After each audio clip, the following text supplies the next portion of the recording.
Hi friends, I am doctor Devashish once again एक और topic के साथ। Your doctor friend is back. So आज का जो टॉपिक है वो बहुत ही कॉमन है, that is tennis elbow. So tennis elbow होता क्या है, टेनिस एल्बो से रिलेटेड प्रॉब्लम्स क्या होती है और कैसे इसकी रेमेडीज हम ले सकते हैं ईजिली। सो इस वीडियो में मैं सारी डिटेल में बात करूंगा रिगार्डिंग टेनिस एल्बो, इसका हीलिंग प्लस इसके लिए कोई और प्रोसीजर की ज़रूरत पड़ती है कि नहीं। सबसे पहले समझते हैं टेनिस एल्बो होता क्या है। एल्बो के आउटर पार्ट में ये एक पेन होता है जो हमारी मूवमेंट के साथ पेन एल्बो में फील करते हैं। जैसे रिस्ट की मूवमेंट करते हैं, फिंगर की मूवमेंट करते हैं, उसके बाद रिस्ट में एल्बो में पेन फील करते हैं। सो टेनिस एल्बो, जैसा कि ये नाम टेनिस से रिलेटेड है, तो मोस्टली टेनिस प्लेयर को हैवी रैकेट के साथ बैकहैंड शॉट मारने के कारण इनमें इंजरी होती थी और उसके कारण ये फेमस हुआ। नंबर 2, ये दूसरे गेम्स में भी देखा जाता है, जैसे कि क्रिकेट के बाद। क्रिकेट में इसको फेमस करने के लिए सचिन तेंदुलकर, जिनको ये टेनिस एल्बो हुआ था, जिसके कारण उनको ये प्रॉब्लम फेस करनी पड़ी। सो टेनिस एल्बो में क्या और क्यों ऐसा पेन कंटिन्यूस होता है मैं समझाता हूँ।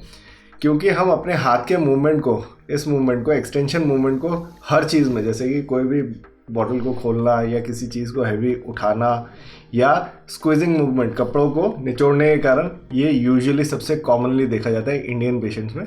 खेलने की इंजरीज, स्पोर्टिंग इंजरीज टेनिस और क्रिकेट में दोनों में ही देखी जा सकती है। इवन कभी कभी हॉकी प्लेयर्स में भी ये देखा जाता है। नाउ क्यों इसका पैथोलॉजी अंदर होती क्या है ये मैं समझाना चाहूँगा। देखिए, सबसे कॉमनली होता है इन्फ्लेमेशन, मतलब कि जो टेंडन्स, जो एक्सटेंसर टेंडन जहाँ पे जुड़ी हुई है बोन पे जाके वहाँ पे सूजन आ जाए किसी कारण से, जैसे एक्यूट स्ट्रेस के कारण होता है। ये सबसे अच्छी इंजरी है क्योंकि इसमें जैसे जैसे स्वेलिंग कम होती है, एंटी इन्फ्लेमेटरी लेते हैं, रेस्ट देते हैं, तो कम्प्लीटली अच्छा हो जाता है। नंबर 2 आता है कि क्रॉनिकली अगर ये चीज़ होती रहे, बार बार किसी कारण से इन्फ्लेमेशन आ रही है, टेंडन रब करने के कारण टेंडन जो है थिकंड हो जाती है, मतलब मोटी हो जाती है। थिकन टेंडन्स में क्या होता है कि थिकन टेंडन जो है वो इतनी ज़्यादा हार्ड हो जाती है कभी कभी कि वो कंटिन्यूस रब करती है और पेनफुल रह जाती है। ठीक है। लास्टली होता है पार्शियल टीयर, जैसे कि क्रिकेटर्स में होता है या टेनिस प्लेयर्स में होता है पार्शियल टीयर, जैसे या वेट लिफ्टर्स में देखा जाता है, जो जिम की इंजरीज के बाद होती है कि जो कॉमन एक्सटेंसर ओरिजिन, जो एक्सटेंसर मसल है उसका जहाँ ओरिजिन है वहाँ पे पार्शियल टीयर ऑफ मसल हो जाए, जिसके कारण आधे फाइबर्स टूट जाए और जो फाइबर्स लगे हुए हैं वो एक्सेसिव खिंचाव के कारण पेनफुल रहे हमेशा। सो सबका ट्रीटमेंट डिफरेंट है। डे 1 पे जब हम देखते हैं पेशेंट को तो हम एक्सपेक्ट करते हैं कि एक एक्यूट इंजरी है या क्रॉनिक इंजरी, टेंडिनोसिस है थिकन टेंडन के कारण। अब सवाल आता है कुछ ऐसे कंडीशंस जिनमें कि टेनिस एल्बो ठीक ही नहीं हो रहा है, या पहले पेशेंट को एक साइड में टेनिस एल्बो था, अब दूसरी साइड में भी आना शुरू हो गया है।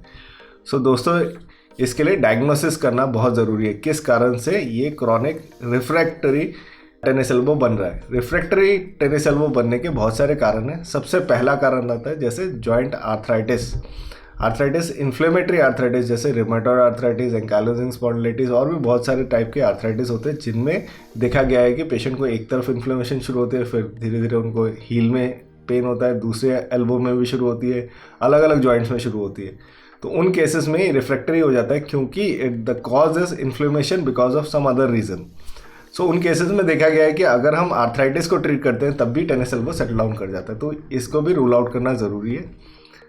सेकेंड रीज़न है जैसे कि अनकंट्रोल्ड यूरिक एसिड बढ़ा हुआ हो, तो यूरिक एसिड बेसिकली क्रिस्टल्स की तरह काम करते हैं, जैसे पिन की नेडल्स की तरह वो क्रिस्टल्स वहाँ कंटिन्यूसली इन्फ्लेमेशन क्रिएट करते हैं। तो यूरिक एसिड इंड्यूस्ड आर्थराइटिस में भी देखा गया है कि टेनिस एल्बो रेजिस्टेंट या रिफ्रैक्टरी हो जाता है, ठीक नहीं हो रहा होता है। थर्ड रीज़न क्यों ये रिफ्रैक्टरी होता है, जैसे पार्शियल टीयर। अब आती है सचिन तेंदुलकर की बात। सचिन तेंदुलकर को क्या हुआ था कि जैसे वो डिफरेंट शॉट मारते थे उसके कारण उनके एक्सटेंसर ओरिजिन, जो muscle extensor, common extensor origin muscle जो थी, उनके कुछ फाइबर्स टूट गए थे। ठीक है। सो अब कुछ फाइबर टूटने के कारण क्या होता है कि जो बाकी फाइबर्स होते हैं उन पर एक्सेसिव स्ट्रेन होता है और बहुत समय इनमें पेनफुल कंडीशन रह जाती है। तो अब पार्शियल टीयर्स को कैसे डायग्नोसिस करते हैं। पार्शियल टीयर को डायग्नोसिस करने के लिए सबसे इंपॉर्टेंट है जैसे हम एक MRI करें और देखें उसमें पार्शियल टीयर कितना बड़ा है। नाउ रिफ्रैक्टरी या जो रिकरेंट टेनिस एल्बोज में, ये जो फर्स्ट रीज़न मैंने बताया था कि आर्थराइटिस में, उन केसेस में क्या होता है, डायग्नोसिस के लिए आपको सबसे ज़रूरी है कि उससे रिलेटेड टेस्ट कराने ज़रूरी है, जिनमें ESR, CRP और ब्लड के कुछ और parameters, RA factor, NT-CCP, ANA, HLA-B27, ऐसे बहुत सारे टेस्ट डॉक्टर्स करते हैं, जिसकी हो सकता है कि रेमाटोलॉजिस्ट की ओपिनियन की भी ज़रूरत पड़े। So all in all basically ये समझना जरूरी है कि टेनिस एल्बो किस टाइप का है, तो डिपेंडिंग अपॉन ट्रीटमेंट वैसा होता है। और ये समझ लीजिए कि इसको लेके घबराने की ज़रूरत नहीं है। आप अपने डॉक्टर से बात करिए, डॉक्टर आपको एक्सप्लेन करेगा कि कैसे हम इस चीज़ को फुल्ली करेक्ट कर सकते हैं। हम टेनिस एल्बो के पेन से 100% निजात पा सकते हैं, चाहे वो किसी भी कारण से हुआ। मैंने जैसे बताया एक्यूट है, एक्यूट इन्फ्लेमेशन के कारण है, टेंडिनोसिस के कारण है, आर्थराइटिस के कारण है, पार्शियल टीयर के कारण है। ये सारी चीज़ें कम्प्लीटली पेन फ्री की जा सकती है, but pin point of diagnosis करना बहुत ज़रूरी है। सो टेनिस एल्बो में क्यों ये पेन सेटल नहीं कर रहा होता है, रीज़न बिहाइंड कि ये सारे काम हम लोग रेगुलर एक्टिविटी में कर रहे होते हैं। सोचिए हाथ में एक छोटा सा कट लग जाए और रोज़ उसे पानी में डुबोना है या पानी में उसको टच करना है या उससे काम करना है, तो वो क्या होता है, डेली वो वुंड खुल जाता है और सूखता नहीं है, जिसके लिए हम कुछ दिनों के लिए अगर सोचिए पानी से या हाथ को रेस्ट दे देते हैं, फिंगर में वो कट इंजरी हील कर जाती है। ऐसे ही टेनिस एल्बो के लिए भी कुछ दिनों के लिए रेस्ट देने की ज़रूरत होती है एल्बो के काम से। कौन से काम, जैसे बॉटल ओपनिंग क्लोजिंग या स्क्वीजिंग मूवमेंट या लिफ्टिंग वेट्स को। सो क्या क्या ट्रीटमेंट मॉडलिटीज़ है। Number 1, all the aggravating activities, जो भी पेन को कॉज कर रही है उस एक्टिविटीज़ को कम से कम 3 to 6 वीक्स के लिए रोकना होगा। ठीक है, आइदर इट इज़ कि पेशेंट पूरा समझ के उसे रोके, या कुछ टेनिस एल्बो बैंड्स आते हैं जिनको हम एल्बो के अराउंड लगा लेते हैं टाइट करके, और जो मूवमेंट ऑफ टेंडन है उसको रिड्यूस कर देते हैं। सो रेस्ट और एग्रेवेटिंग एक्टिविटी को बंद करना सबसे पहला ट्रीटमेंट है। नंबर 2 ट्रीटमेंट कि हम उस एरिया में आइसिंग करें। Icing will reduce the inflammation.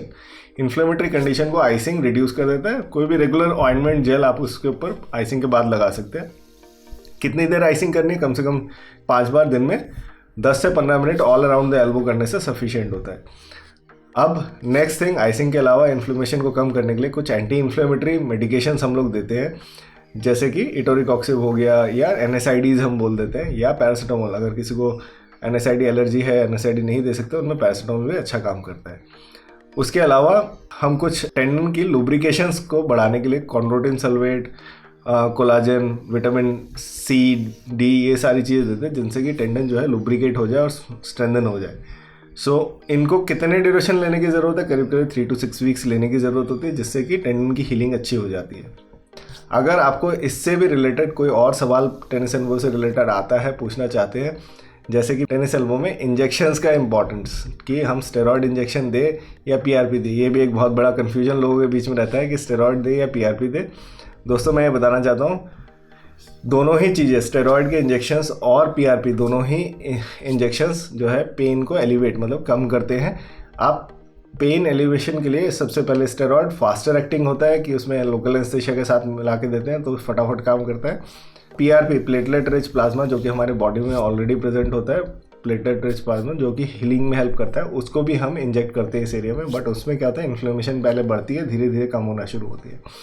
दोनों में प्रैक्टिकली देखा जाए तो कोई बहुत मेजर डिफरेंस नहीं होता है, ओनली कॉस्ट डिफरेंट होता है। स्टेरॉयड बहुत चीप कॉस्ट में आता है, PRP में थोड़ा कॉस्ट इफेक्टिवनेस थोड़ी ज़्यादा होती है, सेकेंड कॉस्ट थोड़ी सी ज़्यादा होती है, और सेकेंडली PRP के मल्टीपल इंजेक्शंस की ज़रूरत पड़ती है। स्टेरॉयड को हम यूजुअली 1 या 2 इंजेक्शन के बाद रिपीट करना नहीं चाहते हैं, क्योंकि उसके भी हैज़र्डस साइड इफ़ेक्ट्स होते हैं कभी कभार अगर अंधाधुंध यूज़ करें उसको। बट PRP के कोई साइड इफ़ेक्ट्स नहीं होते, क्योंकि वो हमारे बॉडी का ही एक पार्ट है। सो उसको हम मल्टीपल टाइम मल्टीपल एरियाज़ में यूज़ कर सकते हैं। सो ये एक डिफरेंशिएटिंग फैक्टर है। इसके लिए आप अपने डॉक्टर से ज़रूर पूछें कि कौन सा इंजेक्शन बेटर होता है। पार्शियल टीयर लेस देन 20% जो होते हैं, उन केसेस में बेसिकली अगर टिश्यू, मसल के टिश्यू के नीचे बहुत सारा डेब्रीज क्रिएटेड है, तो उनको हम एक छोटे से दूरबीन के प्रोसीजर से जाके क्लीन आउट कर देते हैं, जिससे कि आपका टेनिस एल्बो सेटल कर जाता है। Now partial tier more than 50% 60% muscle tear है, बट उसके कारण पेनफुल हो रहा है, तो उन केसेस में हम लोग मसल स्लाइडिंग सर्जरी करते हैं। वो भी दूरबीन से होती है, दूरबीन से बस कॉमन एक्सटेंसर ओरिजिन को हम हटा के दूर शिफ्ट कर देते हैं, जिससे कि आपका पेन कंप्लीटली रिलीफ हो जाता है। नाउ नेक्स्ट, फिजिकल थेरेपी या फिजियोथेरेपी का कोई रोल है? हाँ, डेफिनेटली इसमें फिजियोथेरेपी एक बहुत अच्छा रोल देती है, जिसमें लेज़र थेरेपीज एक्यूट इंजरीज में या अल्ट्रासोनिक थेरेपी बहुत हेल्पफुल होती है। कभी कभी हम लोग क्रॉनिक इंजरीज में ESWT जो शॉकवेव थेरेपी है वो भी देते हैं। उनके कारण भी, पल्स थेरेपी के कारण भी हीलिंग बेटर होती है और टेंडिनोसिस जो है वो कम होना शुरू होता है। नाउ एक और मोडालिटी होती है फिजिकल थेरेपी में, स्ट्रेचिंग ऑफ द टेंडन्स या मसल्स को। हम एक्सटेंसर टेंडन्स को मैनिपुलेट करते हैं, उनको स्ट्रेच करते हैं, उनसे भी आराम आता है। वेट ट्रेनिंग से भी कभी कभी इसमें काफ़ी अच्छा आराम देखने को मिलता है। तो इसके लिए आप अपने फिजियोथेरेपिस्ट या डॉक्टर से ज़रूर बातें करें कि कौन सी टाइप की एक्सरसाइजेस कर सकते हैं।